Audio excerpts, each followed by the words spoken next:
सामाजिक जीवन में अनेक बुद्धिजीवियों द्वारा कहा जाता है कि जितने सच्चे रहोगे उतने ही अकेले रहोगे।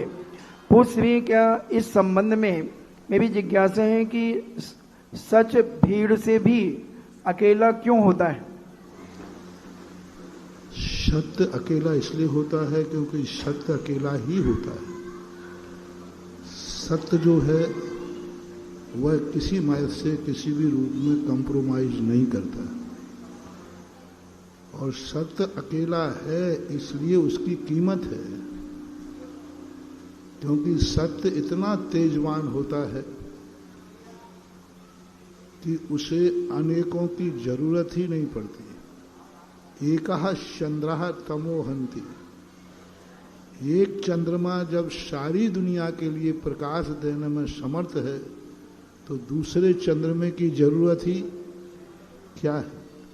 सत्य में इतनी ताकत होती है कि वो अकेला सारे जगत से निपट सकता है।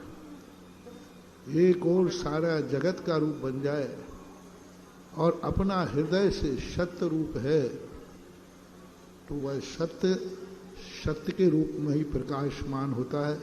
उसका कोई कितना भी धूल फेंके, कोई कितना भी ग्रहण लगाए, ग्रहण शाश्वत नहीं होता। ग्रहण कुछ घंटों के लिए आता है। चंद्रमा और सूर्य को ग्रहण भी लगता है तो वो कुछ घंटों के लिए लगता है, उसके बाद ग्रहण को हटना ही हटना है।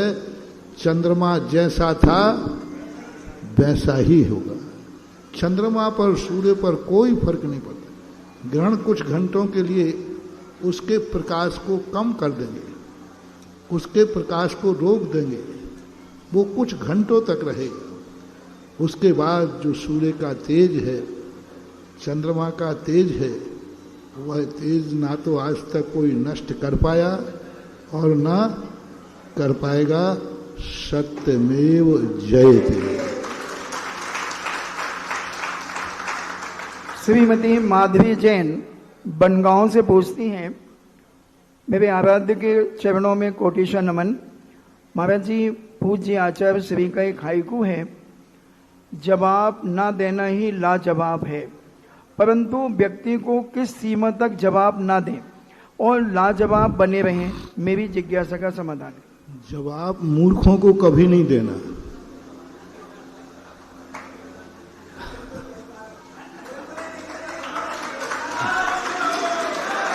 जवाब कभी नीच लोगों को कभी नहीं देना। जवाब कभी छोटों को कभी नहीं देना। जवाब कभी भी हो कसाईयों को नहीं देना। जो इतने क्योंकि वो जवाब ही चाहते हैं। देखो, नीच व्यक्ति होगा, छोटा आदमी होगा, वो बड़े आदमी को ऐसी बात कहेगा जिससे वो जवाब दे। छोटे आदमी की जब प्रश्न का जवाब यदि बड़ा आदमी दे दे कसाई के रूप में, तो छोटे की इज्जत बढ़ गई, बहुत बड़ी इज्जत बढ़ जाएगी उसकी तो। और सारी दुनिया कहेगी, देखा ये किससे सामना कर रहा है। कुत्ते का जवाब यदि शेर दे दे तो शेर की इज्जत नहीं, कुत्ते की इज्जत बढ़ जाएगी। ये नीति है, ये सोमदेव ने नीति लिखी, चाणक्य ने लिखी। शेर कभी कुत्तों का जवाब नहीं देता। कुत्ते कितने भी भौंकते रहें, कुत्ते कितने भी भौंकते रहें, शेर कभी दहाड़ता नहीं, कुत्तों पर नहीं दहाड़ता। यदि शेर कुत्तों पर दहाड़ जाएगा तो कुत्ते की इज्जत बढ़ जाएगी और शेर की इज्जत घट जाएगी।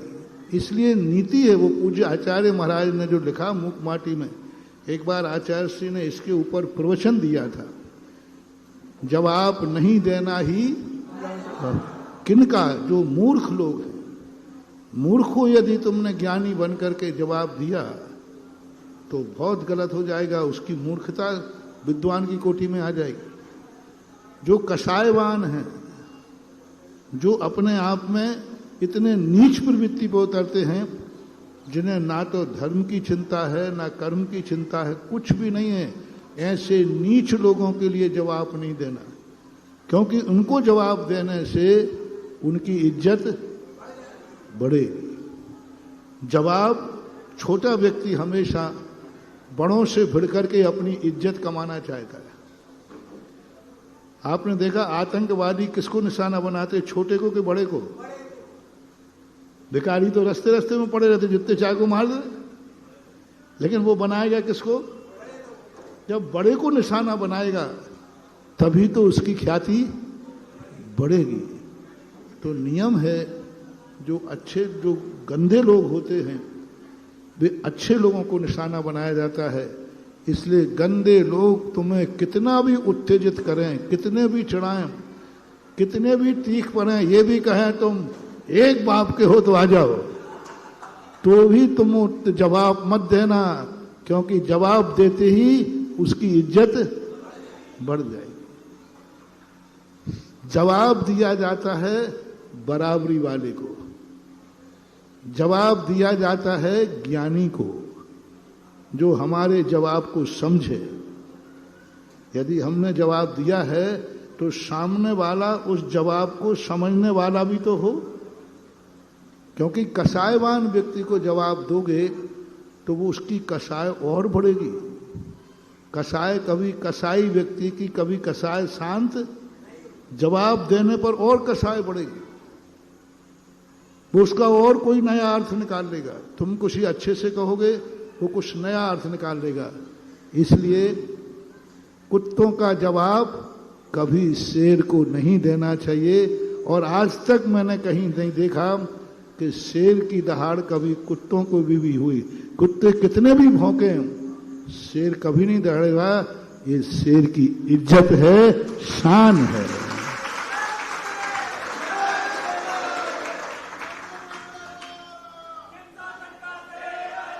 पुराने समय में लोग सत्य का आलंबन लेकर अपना हर कार्य करते थे और झूठ का त्याग करते थे, चाहे कितना नुकसान हो जाए। महाराज जी, इस समय का फेर माने कि अब लोग झूठ का आलंबन लेकर अपने हर कार्य कर रहे हैं, सत्य का त्याग कर अपने आप को सत्यवीर मानते हैं। महाराज जी, यह युग परिवर्तन का असर है। ये सत्य सत्य जो चिल्लाते हैं ना, ये सत्य है ही नहीं, ये तो असत्य है। सत्य हमेशा मूक होता है। सत्य था सेठ सुदर्शन का।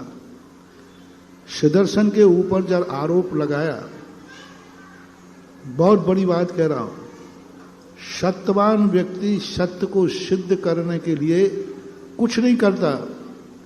जैसे जब सेठ सुदर्शन के ऊपर आरोप आया तो शेर सुदर्शन सत्यवान थे, उनको मौका दिया कि आप सत्य को सिद्ध कीजिए।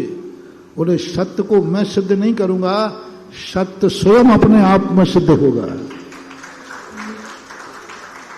जो सत्य सिद्ध करने में लगे हैं वे सब झूठे हैं, सब झूठे हैं, ये सब प्रोपोगंडा है। सत्य सत्य कुछ नहीं है। सत्य के पीछे कसाई छुपी है, सत्य के पीछे उनकी हवस छुपी हुई है, सत्य के पीछे उनका कुड़न जलन छुपी हुई है। सत्यवान व्यक्ति कभी सिद्ध करने का प्रयास नहीं किया। सेठ सुदर्शन, सेठ श्रीपाल जब उनके पास आया तो उन्होंने कहा सत्य स्वयं सिद्ध करेगा। सत्य को सिद्ध किया नहीं जाता, सत्य अपने आप सिद्ध हो जाता है। सत्य को सिद्ध करना असत्य की शरण में ही जा रहा है। मैं तो सत्य को हूं तो नहीं, सत्य स्वयं सिद्ध होगा। शेठ सुदर्शन को कहा, मौन ले लिया। उन्होंने कहा नहीं, मैं सिद्ध नहीं करूंगा। और जाकर के जब उनको सूली चढ़ने लगी, अपने आप सत्य ने क्या किया, सूली को सिंहासन बन गया, बनाना नहीं पड़ा। तो आज भी ऐसी बात नहीं है। सत्यवान लोग जो होते हैं वे कभी नहीं डरते, कितना भी उनको उत्तेजित करो, कितना भी छोड़ो, कितने ही आरोप लगाओ, कितने भी कुछ करो, आज भी सत्य है और वे सत्य हमेशा शांत रहते हैं और वह सत्य एक दिन आकाश में सूरज के समान चमकता है, क्योंकि सत्य को कोई द्रोहित कर ही नहीं पाए। हमारे आचार्य महाराज का एक सूत्र था, वो कहते सत्य है तो बोलने की जरूरत नहीं है, और असत्य है तो बोल के क्या करोगे? असत्य है तो बोल के, और सत्य है तो बोलने की जरूरत नहीं है, वो अपने आप चमत्कार दिखाएगा, ऐसा मानो।